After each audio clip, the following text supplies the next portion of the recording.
On the 7th of July in Dallas, Texas, there was a mass shooting committed by a man named Micah Xavier Johnson. Micah's aim was to kill police officers, and he managed to kill 5 while injuring 9 others. The mass shooting was a reaction to the perceived racism in the shooting of Alton Sterling and Philando Castile.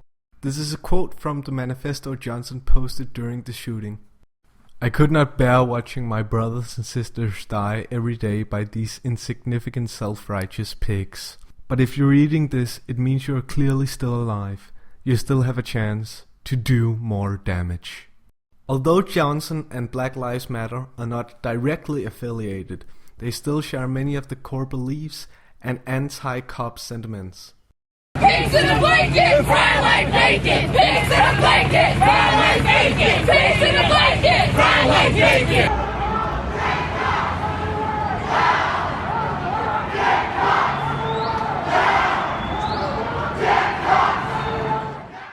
Besides sharing this anti-cop sentiment, Black Lives Matter has a long history of being complete assholes. About 2/3 of the way along the route, the invited protest group held a protest, a mid-intersection sit-in, stopping the parade.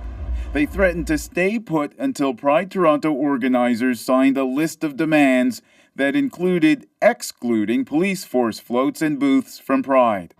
So if you don't know what that clip was, that was Black Lives Matters interrupting a gay pride parade to whine and bitch for 30 minutes, interrupting the entire thing. Even though they were invited as guests of honor, they still decided to interrupt the parade without informing the organizers.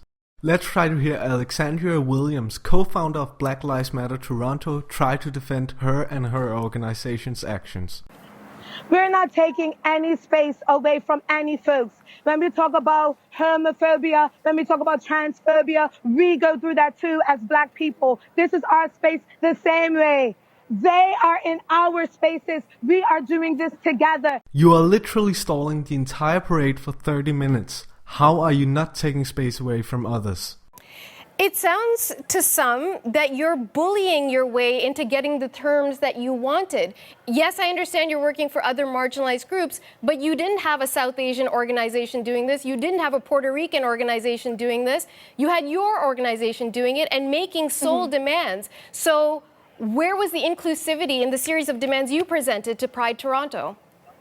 The inclusivity of the terms that we created is the fact that we are a part of this community. This segregation between us and folks who identify as LGBTQ or folks that identify as a marginalized different things, we understand the intersections that it takes to fight against all oppressions. We didn't bully our way into Pride. We made space for ourselves at Pride. We made space for ourselves in a place where we have been erased, where people have forgotten the names of the people of us. And we made sure to recognize that all people who go through varying forms of oppression were represented today. What the fuck do you think bullying means? In the news release, Black Lives Matter Toronto said, Pride has shown little honor to Black, queer, trans communities and other marginalized communities. They say this despite literally being invited as guests of honor. In response, Pride Toronto issued this statement. During the parade, Black Lives Matter Toronto started the conversation with us to explore how we can create an even more inclusive and safe festival. Does Pride Toronto have Stockholm Syndrome? Can't they see that Black Lives Matter literally stopped the entire parade just to bitch about their own problems because they weren't the center of attention for once? And the entitlement of Black Lives Matter doesn't stop here. This is an incident that occurred after the shooting at a gay nightclub in Orlando, Florida. I was really nervous to get up here because there's a lot of white people in the crowd. And that wasn't a joke. I wish this many people came out to our racial demonstrations and our Black Lives Matter movements. Come on. How are you?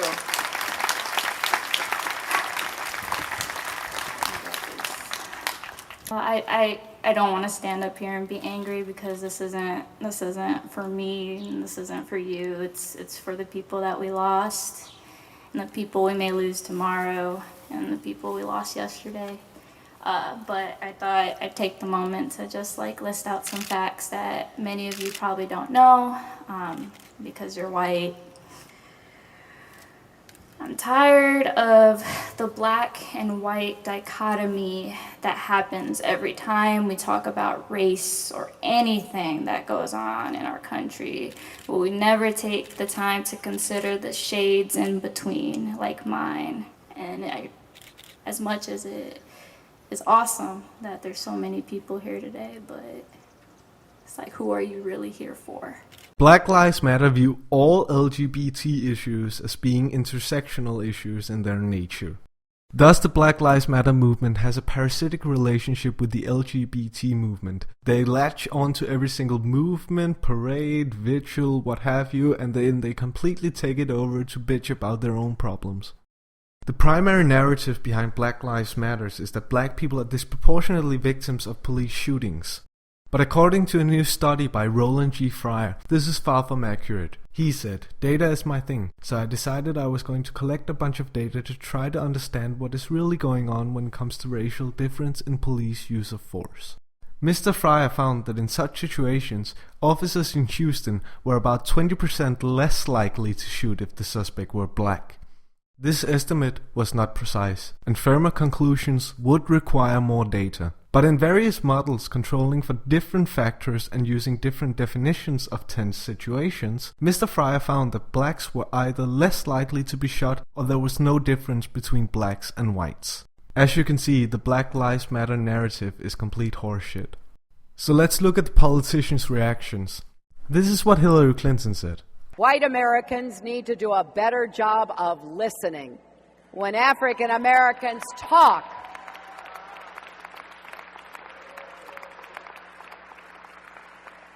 about the seen and unseen barriers you face every day.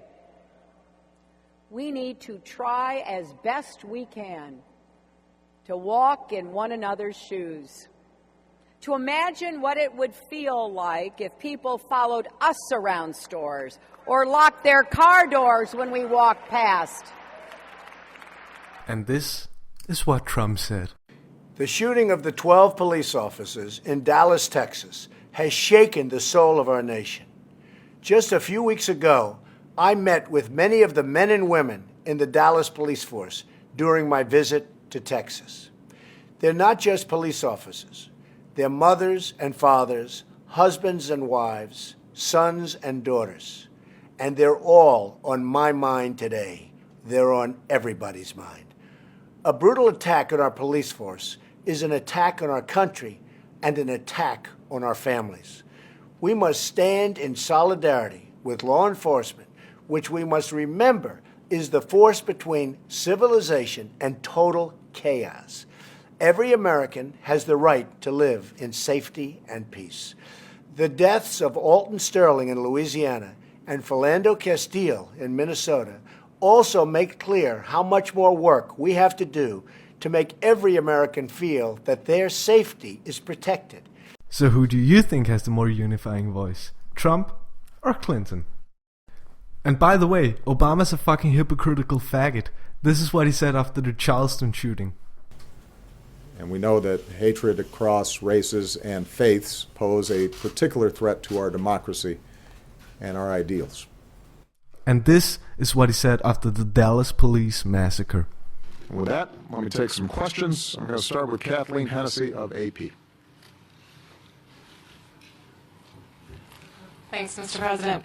I wanted to specifically ask about the Dallas shooting and the attacker there, now that we know more about the man who we believe did those crimes. I'm wondering if you could help us understand how you describe his motives.